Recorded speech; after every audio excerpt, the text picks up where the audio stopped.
Grace and peace to you from God our Father and from our Lord and Savior Jesus Christ. Amen. Amen. So, as I said, beginning of the program year, the school year, the Sunday school year, and as I was thinking about Sunday school, I was thinking about like my own experience of Sunday school, and that's in kind of connection to a lot of these stories that we've been hearing over the course of the summer. We've made our way through the book of Genesis. It took us like 12 weeks. And, heard all of those stories about Abraham and Sarah and Isaac and Rebecca, Jacob, Rachel and Leah, and then moved on to Joseph and the brothers, and all of those stories that we heard in Sunday school. And now we've been these last 3 Sundays in Exodus. For me, like stories that are even more like just reminiscent of sitting and hearing about them in Sunday school. And like these Exodus stories are really like the kind of the stories with great spectacle to them, right? Like the stories that just lend themselves to big budget Hollywood special effects. Last week we heard about Moses and the burning bush, and I don't know if you remember, like the cover on the image on the cover of the bulletin was Moses, like behind this, great flagration, of a burning bush, like just this huge fire. Although what I talked about last week, I kind of like the idea of is, well, maybe that bush was just like this little shrub that was barely even noticeable and it was on fire, and Moses noticed. But anyway, and then we're coming up pretty soon to maybe even next week to the story of the Israelites crossing through the Red Sea and the parting of the walls of seawater, one on their right and one on their left. And I just kind of imagine walking through there and like trying to look into the water and see if you can see any fish. In any case, like these big, and right before this story that we heard today, come all of the plagues. Do you remember the plagues? How many? 7? No, 14. 10. 10. And like I can't even remember all of them, so it's like trying to remember the names of the 7 dwarfs. But so there were the plagues of. So great. Remember the first one is all of the water in Egypt is turned to blood. Right? That was kind of particularly dramatic. But then there's plagues of frogs, gnats, flies, the death of the livestock, all of the residents of Egypt coming down with boils on their skin, hail, locusts, darkness, that's 9. And then we get a pause, which is kind of interesting, kind of peculiar. We get this pause, this moment, this, aside from all of the wowing things that God has done, from burning bushes to turning, staves into snakes, to all of these plagues that have beset Egypt. And I when in our when we talked about the Passover story in First Communion class, and leading up to what happened to that, make the Passover story take place, because obviously Jesus said Passover, that he institutes communion. And I love just telling them about so then there was this plague of all the water turns to blood, and Pharaoh was like, okay, your people, Moses, your people can go free. And then Pharaoh changes his mind. And then for each plague, Pharaoh says, you can go free. And then Pharaoh changes his mind. So that's what keeps happening again and again. But now, here in our reading this morning, there's this moment of just stepping back and God taking a moment to offer instructions for communal sacred ritual. That communal sacred ritual, of course, being Passover. The institution of Passover interrupts the demonstration of the great power of God that had come through all of these fantastic things. Think about ritual for a moment. When was the last time you participated in a ritual? Right? We're here in church, right? We're here for ritual together. We come many weeks, as many weeks as we can anyway. Ritual is important to us. It's also a little bit, like if you just step back and look at it, it's a little weird. Maybe. I mean, not in the sense that human beings have been doing ritual for thousands of years. But at the same time, we, in the midst of our modern life, that we're going to come together and we're going to sing songs together. Okay? Like, where else do we sing songs together?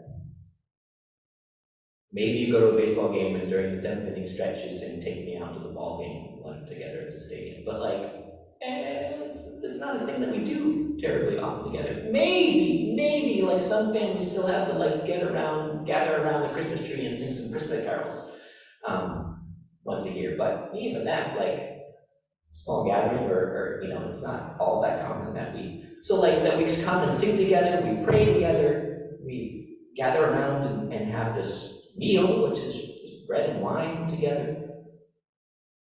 But ritual is powerful, right? When we engage in ritual with other people, not just all on our own and solo practitioner sort of thing, but with other people, it can be a powerful thing. I think it's why, some folks who are not otherwise churchgoing might still say, well, when I get married, I would still like to have it in the church, because of the power of ritual, of doing something, sacred almost together.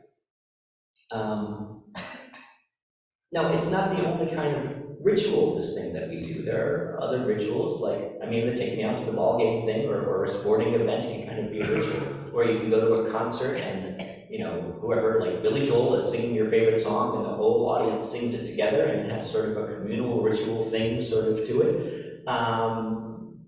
But ritual, in whatever form it comes, is a powerful thing. So through Moses and Aaron, God gives, in this moment, specific instructions to God's people for communal ritual. And not just as a one-time thing, but as an ordinance that they are going to remember and continue practicing for generations upon generations, even to this day, of course.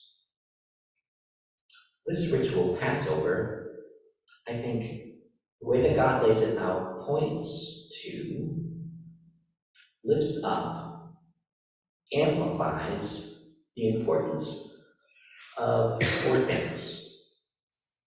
First, the importance of belonging to a community. God says to the people, gives instruction for the taking of a lamb, a 1-year-old male without blemish. Could be a lamb from among goats or from among the sheep. But a lamb just the same. And so it's instructions for the households on how to prepare it, how to eat it, all of that. But the instruction is that the lamb shall be slaughtered by the whole assembly of Israel at twilight. Humans are made for belonging, right? It's one of the things inside us that really motivates us. It's something we yearn for, it's something we seek out, belonging to this or that group, associating ourselves with a whole wide variety of possibilities. But belonging is important to us. God provides a ritual that acknowledges the importance of belonging. And then, in this ritual, each and every one of the Israelites is included. Second, Passover amplifies the importance of making provision for everyone.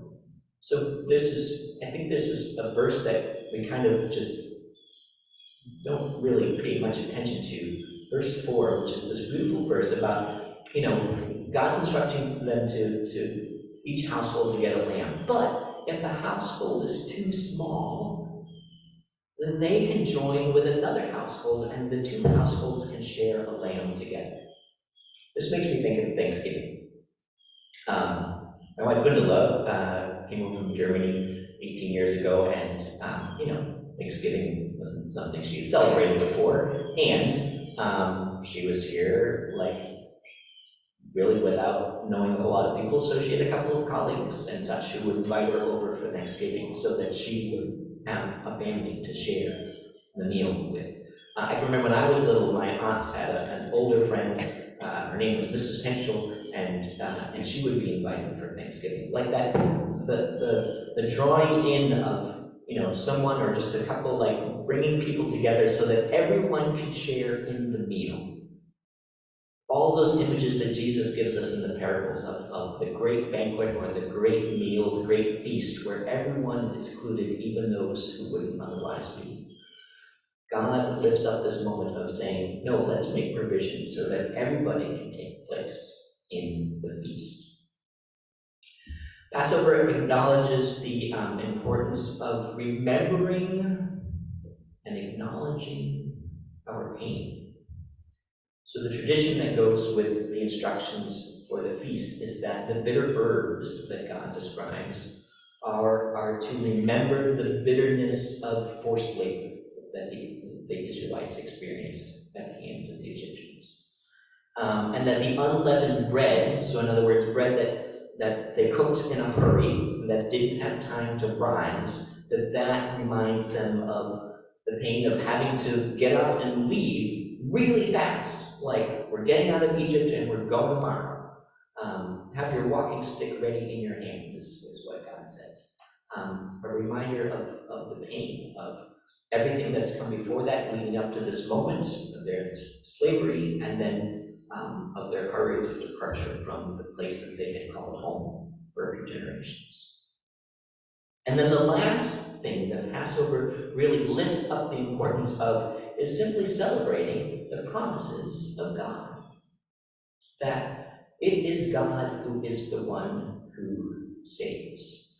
So God says to the people, listen, when you slaughter the lamb, keep some of the blood and paint it on the doorposts and on the lintels of your homes. And then God says this, the blood shall be a sign for you on the houses where you live. And where I see it, I will pass over those homes, and the death of the firstborn shall not affect you.